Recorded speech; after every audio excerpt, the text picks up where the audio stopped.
नील नदी के किनारे कौन सा देश बसा है? ए ब्राजील, बी मिस्र, सी भारत, डी जर्मनी। सही उत्तर बी मिस्र।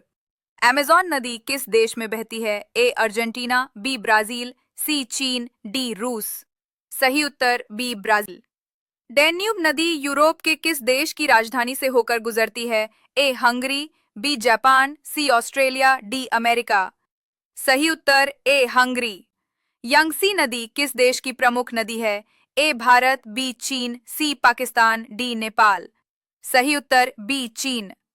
गंगा नदी किस देश में बहती है? A Nepal, B Bharat, C Thailand, D Iran. सही उत्तर बी भारत। मिसिसिपी नदी किस देश की प्रमुख नदी है? ए कनाडा, बी अमेरिका, सी रूस, डी मैक्सिको। सही उत्तर बी अमेरिका। राइन नदी किस देश से होकर बहती है? ए जर्मनी, बी ब्राजील, सी मिस्र, डी जापान। सही उत्तर ए जर्मनी। टेम्स नदी किस देश की राजधानी से होकर गुजरती है? ए फ्रांस, बी इंग्लैंड, सी रूस, डी चीन। सही उत्तर बी इंग्लैंड। सिंधु नदी मुख्यतः किस देश से होकर बहती है? ए श्रीलंका, बी पाकिस्तान, सी चीन, डी नेपाल। सही उत्तर बी पाकिस्तान।